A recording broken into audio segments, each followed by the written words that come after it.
Hello नमस्कार, मैं doctor Surendra खंसली ज्योतिष आचार्य ज्योतिष की इस नई श्रृंखला में आपका स्वागत करता हूं। आज बात कर रहे हैं हम कर्क राशि की। कर्क राशि जो कैंसर साइन है, कैंसर साइन में इस समय जो ग्रह स्थिति है उसमें मार्स एंड केतु आपके सेकंड हाउस में है और राहु आपके 8th हाउस में है और सैटर्न आपके ठीक 9th हाउस में है। सबसे पहले मैं आपको ये कहना चाहूंगा कि जो सैटर्न की स्थिति 9th हाउस में है, ये भाग्य स्थान में है। भाग्य में आपको सब कुछ मिलेगा, लेकिन आपको थोड़ा सा पेशेंस बनाने की जरूरत होगी। यहाँ भाग्य भाग्य जो यहाँ पर है, भाग्य का मतलब है कि जहां पर सैटर्न इस समय बकरी अवस्था में है, धीरे धीरे करके आपको यहाँ के रिजल्ट्स मिलने शुरू हो रहे हैं।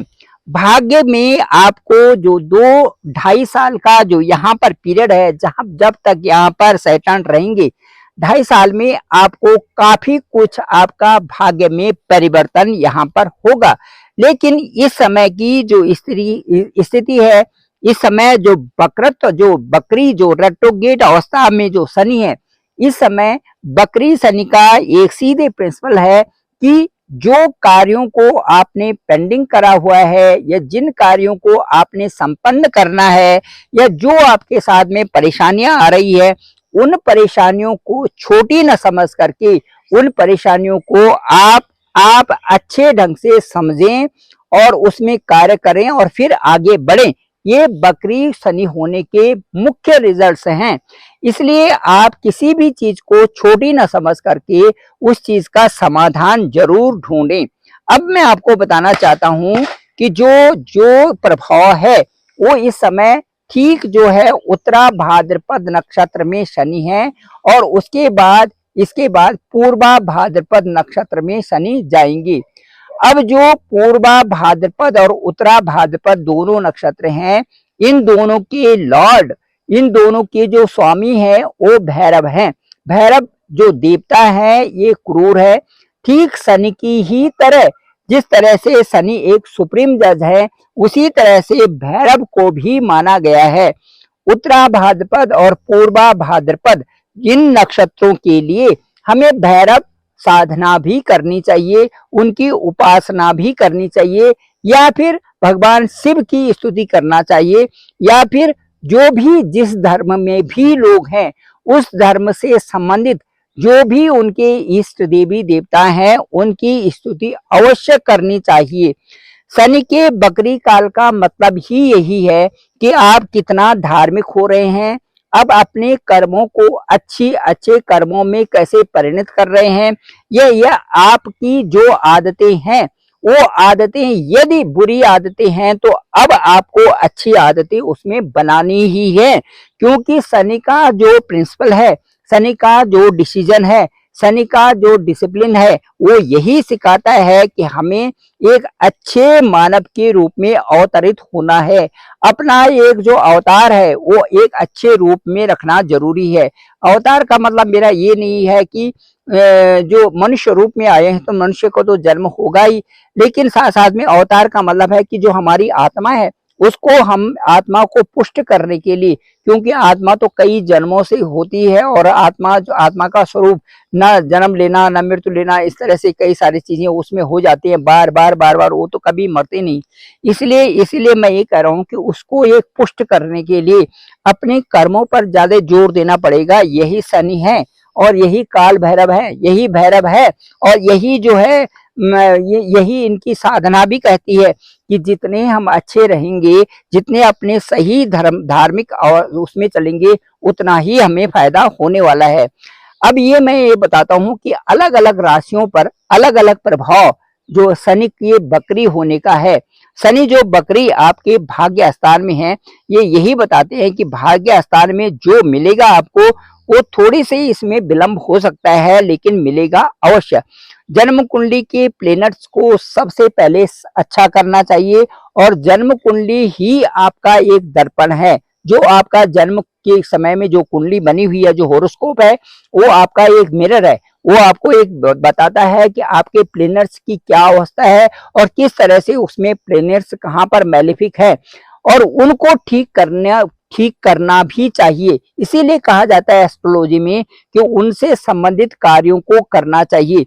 शनि से संबंधित कार्य हो गए कि आपको अच्छे कार्यों में लगना है। शनि से संबंधित कार्य हो गए कि आपने अपने कर्मों को अच्छा करना है। मनुष्य होने के नाते हम जो जो आप ये समझते हैं कि ये कार्य गलत है उसको न करें, जो कार्य आप ये समझते हैं कि ये अच्छा है उन्हीं कार्यों को करें। स्वास्थ्य की बात करें तो स्वास्थ्य आपका ठीक रहेगा। माइनर प्रॉब्लम्स आपके साथ में हो सकती हैं, सर्दी जुकाम हो सकते हैं, छोटी छोटी चीजें हो सकती हैं। साथ साथ में राहु के यहाँ होने से आपके जो नाभिक से नीचे है वहां पर कुछ प्रॉब्लम्स हो सकती हैं। साथ साथ में डाइजेशन की प्रॉब्लम्स हो सकती हैं, गैस्ट्रिक प्रॉब्लम्स होती हैं, गुदाद्वार में किसी प्रकार से छोटा मोटा जो इन्फेक्शन वहां पर हो सकता है, ये आपके राहु से है। साथ साथ में मंगल और केतु के कारण आपका स्ट्रेस हो सकता है, किसी तरह से आप थोड़ा सा परेशान रह सकते हैं। और इसके साथ साथ में आपकी जो ये परेशानी है, ये मंगल जो आपके सेकंड हाउस में है, ये आपकी वाणी से है, आपके बोलने से है, आपके अच्छा न बोलने से ये परेशानियां आपके साथ में हो सकती हैं। जिनका लग्न यहाँ पर कुंभ, जिनका लग्न यहाँ पर कर्क लग्न है या कैंसर जिनका असेंडेंट है, उनके साथ में ऐसी परेशानियां यहाँ पर संभव है। इसके साथ साथ में स्ट्रेस हो सकता है। और उसके साथ साथ में थोड़ा सा जो आप ध्यान रखें कि अपनी डाइट का ध्यान रखें। यदि आपकी डाइट अच्छी होती है तो आपके साथ में कई सारी प्रॉब्लम्स आपकी कम भी होती हैं। इसके साथ साथ में आपका फाइनेंस के लिए, आपका जो फाइनेंस के लिए, लग्जरी लाइफ के लिए, सुखी लाइफ के लिए आपके शुक्र जिम्मेदार हैं। शुक्र का जिम्मेदार होने का मतलब ये है कि आप अपने शुक्र को और अच्छा करिए, वीनस को और अच्छा करिए। यहाँ पर उनकी जिम्मेदारियां आपको बहुत कुछ दे सकती हैं। यहाँ पर आपके जो पैसा है और ये सारी चीजें हैं, ये आपके पास पैसा आ भी रहा है। और उसके साथ साथ में जैसे 12th हाउस में शुक्र जाएंगे अगस्त के लास्ट में, यहाँ पर शुक्र से आपको एक अच्छी इनकम भी होगी, लेकिन साथ साथ में यहाँ पर आपके खर्चे भी बने रहेंगे। तो शुक्र की जिम्मेदारी आपको संपत्ति के कमाने में भी है और साथ साथ में आपके अच्छे रिश्तों को बनाने भी है। माँ का भी के साथ में भी आपका अच्छा रहेगा। और साथ साथ में जो आपके परिवार से संबंधित भी आपका अच्छा वातावरण बना रहेगा। इसके साथ साथ में कहें तो जो अब मंगल अगस्त के अंत में आपके 3rd हाउस में जाएंगे। हालांकि 3rd हाउस में मंगल का जाना अच्छा है, लेकिन यहाँ पर शत्रु राशि है, इसलिए इस समय मंगल को ठीक करने के लिए आपको अपनी इष्ट का निरंतर जप करना पड़ेगा। जो भी जिस भी धर्म में हैं उनको अपने इष्ट का अच्छा सा जप करना पड़ेगा। या फिर हनुमान चालीसा का आप नित्य पाठ कर सकते हैं, 11 बार पाठ कर सकते हैं, ये भी अच्छा है। इसलिए हनुमान चालीसा इसलिए कहा जा रहा है कि करोड़ों लोग उसको रात दिन पढ़ते रहते हैं, इसलिए हनुमान चालीसा का भी वहां पर विशेष महत्व बनता है। या फिर अपने इष्ट का या किसी एक नाम का आप जप करें तो ज्यादा अच्छा रहेगा। उससे मंगल का जप करें, मंगल का जो मंत्र है उसका जप करें, तो उससे भी जो है मंगल ग्रह की शांति होगी। मंगल से संबंधित दान करें तो उससे भी मंगल ग्रह की शांति आपके लिए होगी। तो ग्रहों को ठीक करना हमारे ऊपर ही डिपेंड करता है। यदि हम उनके अनुकूल ही अपने कर्मों को करते हैं तो ग्रह भी अच्छे होते हैं, उनके प्रभाव भी अच्छे होते हैं और उनसे हमें जो उस समय की स्थिति है वो उसमें हमें ज्यादा फायदे होने लगते हैं। तो ये डिपेंड करता है आपके अपने कार्यों पर और उन कार्यों से किए हुए उनके प्रभाव पर। अपनी वाणी आपको ठीक रखनी है, अपना जो स्ट्रेस है उसको ठीक रखना है और अपने कार्यों को नियमित ढंग से अच्छा सा करना है। ये आपके लिए शनि भी कह रहे हैं, यही आपके लिए मंगल भी कह रहे हैं और यही आपकी राशि के जो लॉर्ड हैं वो चंद्रमा भी कह रहे हैं। Thank you very much. मैं डॉक्टर सुरेंद्र खंसली, ज्योतिष आचार्य। डिस्क्रिप्शन पे मेरा नंबर है 9868280191। मेरे इस चैनल को, डॉक्टर सुरेंद्र खंसली नामक इस चैनल को आप जरूर सब्सक्राइब तो जरूर करें, लाइक करें, शेयर करें, सभी लोगों तक भेजें ताकि आपको सबको इसकी जानकारी हो सके।